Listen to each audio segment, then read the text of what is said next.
하나님 아버지, 이 아침에 십자가 앞에 섭니다. 십자가 앞에 섬으로 우리의 영이 깨어나게 하여 주시고, 또 무뎌졌던 우리의 영이 하나님을 향하여 또 열려지게 하여 주시어서 하나님의 세밀한 음성 잘 들어갈 수 있는 은총을 주시길 구합니다.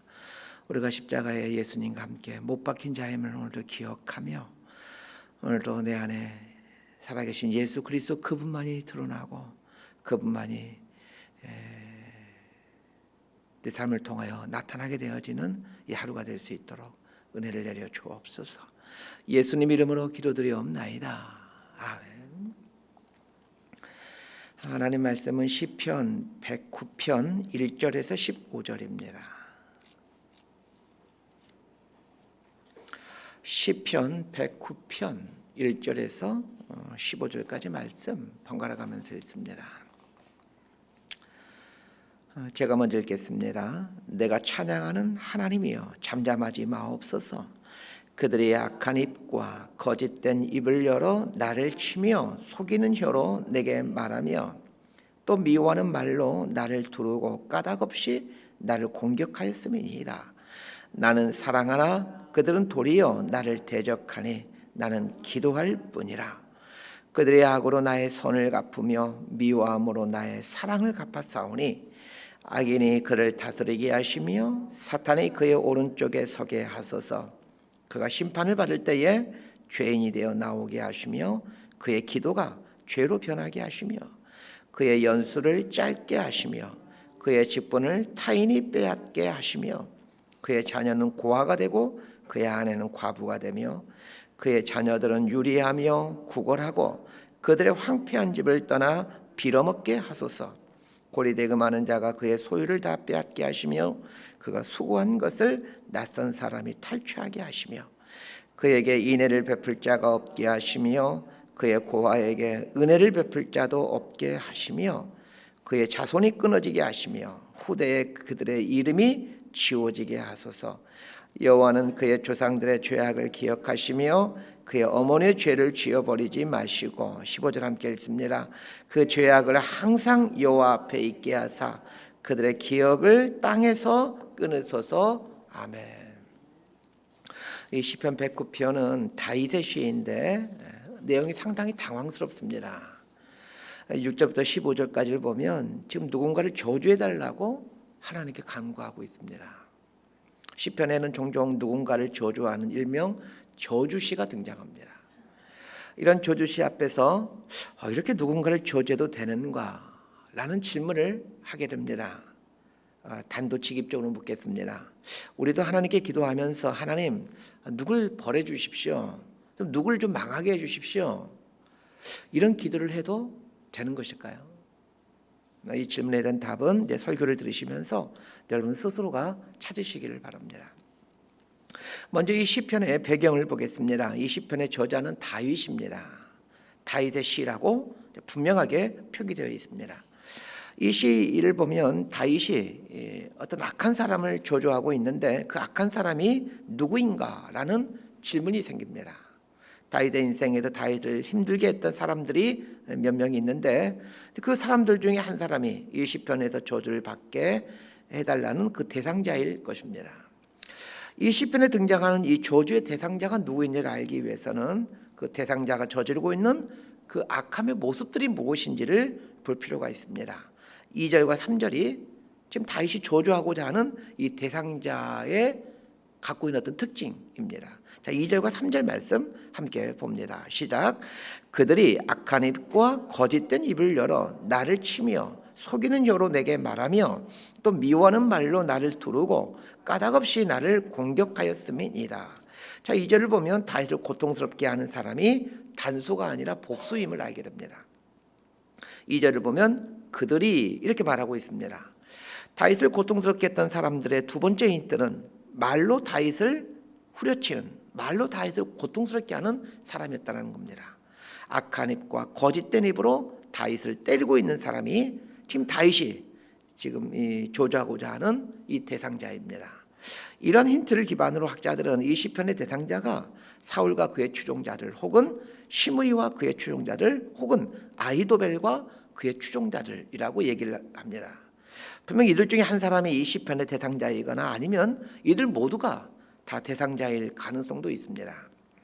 그러나 이 시편의 대상자가 누구인지는 그리 중요하지 않습니다. 중요한 것은 우리 삶의 여정에도 이런 사람은 존재할 수 있다는 것이고, 또 이런 사람들에 대해 우리가 어떻게 해야 되는가가 사실은 우리의 과제이죠.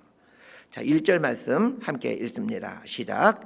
내가 찬양하는 하나님이여 잠잠하지 마옵소서. 이 시편이 다윗의 시편이라는 것을 염두에 두면서 보셨으면 합니다. 하나님의 마음에 합한 자라는 영광스러운 칭호를 받았던 다윗이 지금 하나님께 탄원하고 있는 내용을 보십시다. 하나님이여 잠잠하지 마옵소서, 이렇게 탄원합니다. 이 말을 뒤집어서 생각해 봐야 됩니다. 하나님이여 잠잠하지 마옵소서라는 말은 하나님의 꽤 오랜 세월 동안 이 다윗의 기도에 대해서 잠잠하셨다라는 말입니다. 다윗이 자신을 괴롭히는 이 사람들에 대해 하나님께 아뢰며 적지 않는 세월 동안 탄원했지만 하나님께서 아무런 조치를 취하지 않았다는 것입니다. 그래서 다윗은 하나님이여 잠잠하지 마옵소서, 이렇게 부르짖는 겁니다.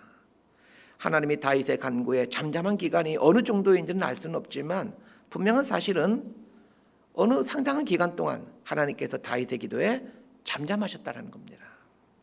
여기서 삶과 신앙에 대한 통찰을 얻어야 합니다. 다윗 같은 그 훌륭한 신앙인에게도 적대하는 사람들이 적지 않게 있었다는 것입니다. 우리는 나를 대적하는 사람이 생길 때마다 종종 내 자신에 대해 나를 대적하는 사람이 있을 만큼 내가 그렇게 악한 사람인가? 그 나를 대적하는 사람이 나에 대해서 험담하고 어떤 욕 같은 걸 하지 않겠습니까? 그러면 그 욕의 내용처럼 내가 정말 그렇게 악한 사람인가? 라는 생각이 들곤 합니다. 제 이야기를 해서 죄송합니다. 저를 아는 사람들의 아마 대부분이 저에 대해 선한 사람이다, 착한 사람이다, 이렇게 말을 하고 있을 것 같습니다. 제 착각인지는 모르겠지만 아마 그럴 겁니다. 그런데 극소수의 사람은 저를 공격하기도 하고 또 저에 대해 악한 말을 하기도 합니다. 이런 분을 볼 때마다 내가 인생 잘못 살고 있는 건 아닌가 하는 생각을 하곤 합니다.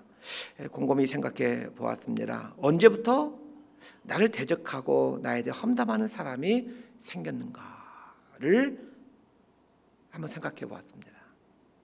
40세 이전까지는 저에 대해 공격하고 악한 말을 하는 사람은 아마 제 기억에 거의 없었던 것 같습니다. 그런데 한 40대 이후에 소수이지만 몇 사람은 저에 대해 악한 말을 하는 사람이 생기더라는 것입니다. 이유가 무엇일까 곰곰이 생각해 봅니다. 제가 내린 결론은 이렇습니다.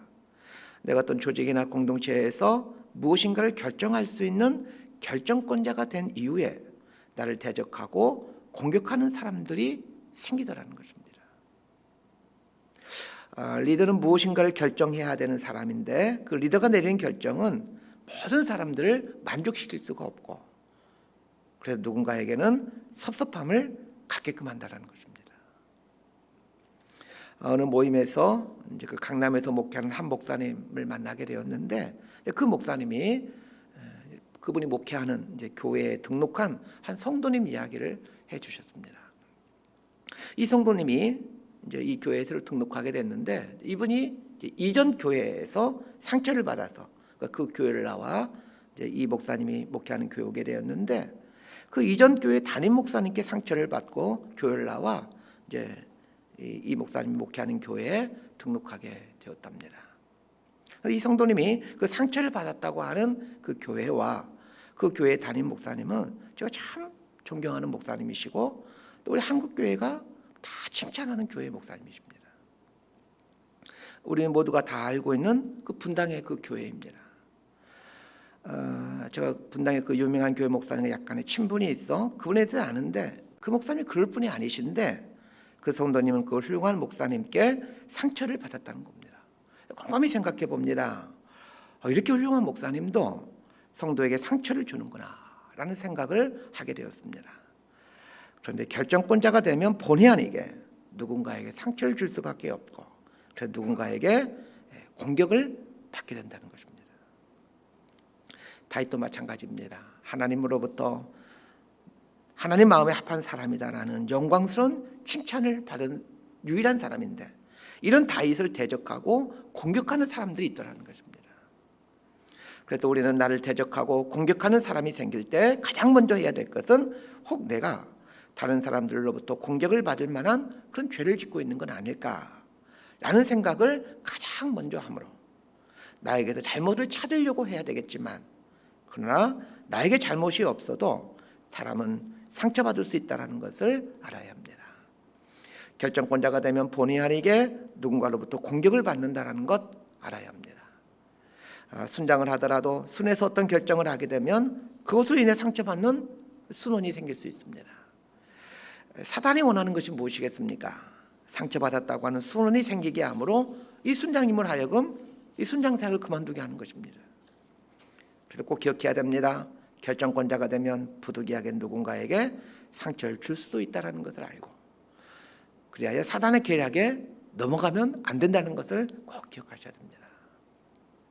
사단이 좋아하는 일은 무엇일까? 사단이 이익을 통해서 원하는 게 무엇일까를 생각해 보면 어떤 결정을 내려야 될지 금방 알게 됩니다. 다윗이 하나님께 하나님이여 잠잠하지 마옵소서 탄원하는 걸 보면서 하나님은 어떤 분이신가에 대한 지평을 넓혀가게 됩니다. 하나님은 나의 기도에 대해 잠잠히 침묵하시기도 하는 분이심을 알아야 합니다. 다윗이 얼마나 고통스러웠으면 하나님을 향하여 하나님이여 잠잠하지 마옵소서 이렇게 부르짖겠습니까? 그럼에도 다윗 같은 신앙인이 부르짖는데도 하나님은 잠잠하시더라는 겁니다. 그래서 하나님께 오랜 시간 기도했는데도 기도가 응답되지 않는다고 불평하지 않게 되길 바랍니다. 자, 이유는 알 수는 없는데 하나님은 종종 우리의 기도에 대해 잠잠하기도 하시는 분이십니다. 자, 아까 우리 2절과 3절 읽었지만 다시 한번 2절과 3절 읽도록 합니다. 시작. 그들의 악한 입과 거짓된 입을 열어 나를 치며 속이는 혀로 내게 말하며 또 미워하는 말로 나를 두르고 까닭없이 나를 공격하였음이니라. 다윗을 고통스럽게 하는 사람이 누구인지는 구체적으로 알 수는 없지만 이 사람이 다윗을 어떻게 고통스럽게 했는지를 보았으면 합니다. 다윗을 공격하는데 물리적이고 육체적인 공격이 아니라 말로 공격을 하고 있는 걸 보게 됩니다. 우리도 마찬가지입니다. 우리 몸을 공격하여 우리를 때리는 경우, 이런 경우는 많이 없습니다. 대부분이 말로 우리를 공격하죠. 오늘 본문 표현을 하면 악한 입과 거짓된 입으로 우리를 공격합니다. 차라리 뺨을 맞거나 몽둥이로 맞으면 나을 텐데 악한 입과 거짓된 입에서 나오는 말의 공격은 오랫동안 아프게 합니다. 그래서 누군가를 고통스럽게 하고자 한다면 악한 말과 거짓된 말로 그 사람을 공격하면 됩니다. 그런데 아셔야 됩니다. 누군가에게 악한 말과 거짓된 말로 고통을 주었다면 그 사람이 그걸로 인해 괴로워할 때마다 하나님께서 그 고통을 준 그 사람을, 그 악한 말과 거짓된 말 한 사람을 기억하신다는 것입니다. 좋게 기억하는 게 아니라 나쁜 사람으로 기억하시겠죠. 하나님으로부터 나쁜 사람을 기억되지 않기 위해서라도 악한 말, 거짓된 말을 중단하셔야 됩니다. 하나님에게 나쁜 사람으로 기억된다면 그 다음에 어찌 복된 인생을 살 수 있겠습니까? 자, 4절 말씀 함께 보도록 하겠습니다. 4절입니다. 시작. 나는 사랑하나 그들은 도리어 나를 대적하니 나는 기도할 뿐이라. 다윗은 자신을 음해하고 악한 말로 공격하는 그 사람을 위해 기도하기 시작합니다. 자, 여기서 신앙인의 모습을 봅니다. 신앙인에게도 공격하고 대적하는 사람이 생길 수 있습니다. 중요한 것은 그 사람을 위해 기도하느냐입니다. 자, 그런데 분명 4절에서 다윗이 자신을 괴롭히는 대적자를 위해 기도한다라고 말했는데, 자, 그 기도의 내용이라 할 수 있는 6절부터 나오는 이 내용을 한번 보십시오. 문장의 형식은 분명 기도인데 그 기도 내용이 심상치가 않습니다. 다윗이 자신을 공격하는 대적자를 위해 기도하는데, 자, 어떤 내용으로 기도하고 있는지 보십시다. 좀 길지만 6절에서 15절까지 우리 함께 읽도록 합니다. 시작. 악인이 그를 다스리게 하시며 사탄이 그의 오른쪽에 서게 하소서. 그가 심판을 받을 때에 죄인이 되어 나오게 하시며 그의 기도가 죄로 변하게 하시며 그의 연수를 짧게 하시며 그의 직분을 타인이 빼앗게 하시며 그의 자녀는 고아가 되고 그의 아내는 과부가 되며 그의 자녀들은 유리하며 구걸하고 그들의 황폐한 집을 떠나 빌어먹게 하소서. 고리되게 많은 자가 그의 소유를 다 빼앗게 하시며 그가 수고한 것을 낯선 사람이 탈취하게 하시며 그에게 인애를 베풀 자 없게 하시며 그의 고아에게 은혜를 베풀 자도 없게 하시며 그의 자손이 끊어지게 하시며 후대에 그들의 이름이 지워지게 하소서. 여호와는 그의 조상들의 죄악을 기억하시며 그의 어머니의 죄를 지워버리지 마시고 그 죄악을 항상 여호와 앞에 있게 하사 그들의 기억을 땅에서 끊으소서. 지금 다시 대적자를 위해 기도하는데 그 대적자를 저주하는 내용의 기도를 하고 있습니다. 자, 이 부분을 어떻게 해석하고 이제 적용해야 될지가 관건입니다. 조금 더 구체적으로 말한다면 우리도 이렇게 기도해도 되는가입니다. 6절부터 15절까지 내용을 보면 이 대적자를 향한 저주인데 중요하게 보셔야 될 것이 있습니다. 다윗이 대적자에 대한 저주를 누구에게 요청하고 있는가입니다. 사람에게 하고 있는가, 하나님께 하고 있는가를 보셔야 됩니다.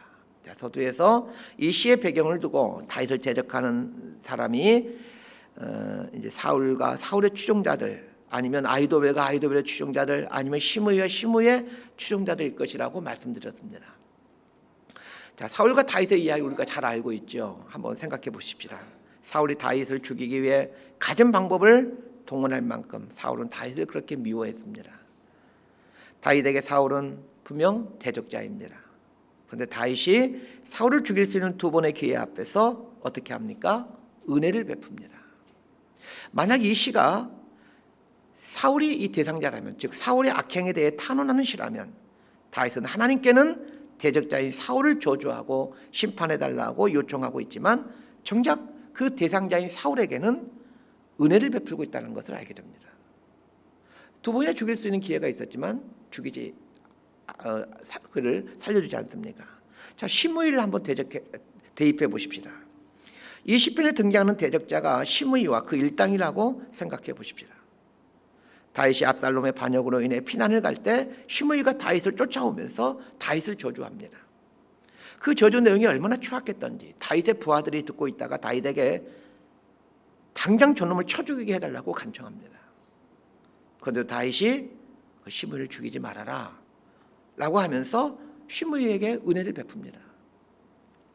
이 시편의 대상자가 시므이와 그 일당이라면 다윗은 하나님께 시므이를 심판해달라고 간구하고 있습니다. 그러나 정작 시므이에게는 은혜를 베풀고 있다는 것입니다. 제가 무슨 말을 하려고 하는지 이해가 되십니까? 다윗이 자신의 대적자에 대해 하나님께는 저주를 해달라고 간구하고 있지만 정작 그 당사자에게는 은혜를 베풀더라는 것입니다. 다윗이 대적자에게 저주가 임하게 해달라고 하나님께 간구하는 것은 다윗이 그만큼 하나님과 친밀한 관계에 있다라는 말입니다. 우리도 아주 믿을만하고 친밀한 관계에 있는 사람에게는 다른 사람 흉을 보기도 합니다. 그렇게 해도 안심이 되는 것은 내가 어떤 사람인지, 그리고 내 마음이 어떤 마음인지를 이 사람이 잘 알고 있기 때문입니다. 누군가를 저주하는 말을 한다라는 것은 내 마음이 이렇게 아프다라는 뜻입니다. 하나님 앞에서 대적자에게 저주를 내려달라고 말하는 것은 그만큼 다윗이 하나님과 친밀한 관계에 있다는 뜻입니다. 저는 오늘 본문을 보면서 나를 대적하는 사람을 향해 저주기도 해야 되겠다 이런 생각이 드는 게 아니라 하나님과 이런 이야기를 해도 될 만큼, 하나님과 이런 이야기를 해도 될 만큼 친밀한 관계를 맺어야 되겠다라는 생각을 하게 됩니다. 또 한 가지를 생각해 봅니다. 다윗이 대적자를 저주하는 기도를 합니다. 자, 질문 드립니다. 하나님께서 다윗의 이 기도를 듣고 다윗의 기도대로 대적자에게 저주를 내리실까요? 내리시지 않을까요?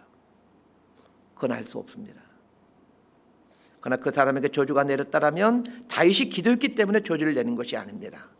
다윗이 기도했기 때문에 하나님이 그 대적자의 악함을 아시고 대적자를 저주하는 것이 아닐 겁니다.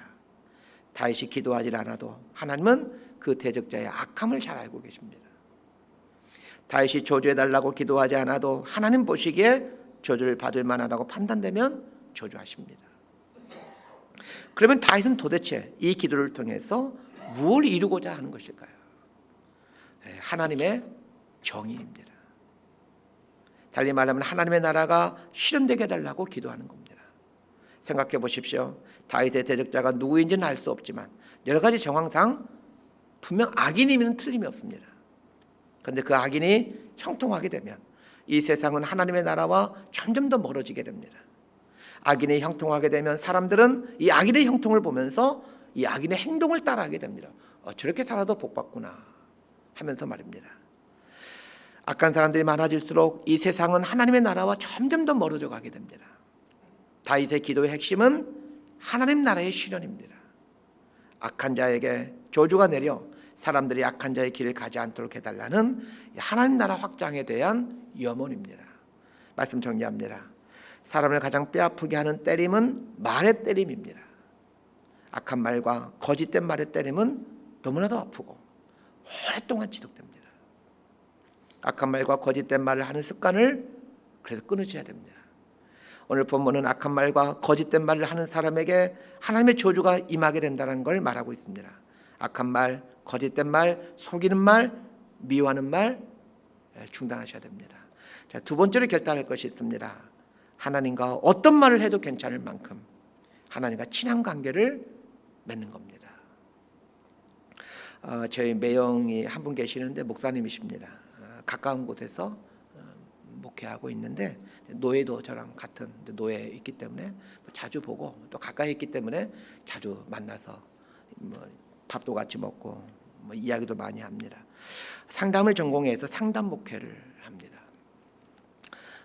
저와는 가족이기도 하고 또 같은 목회를 하기에 참 마음이 잘 맞아서 제 형제들보다도 더 친하게 지냅니다. 종종 저를 만나 이야기하다가 제가 이제 저를 속상하게 한 사람에 대한 말을 할 때가 있죠. 같은 목사끼리니까 아무래도 이런 이야기를 편하게 할 수 있습니다. 그러면 저희 매형이 이런 말을 하곤 합니다.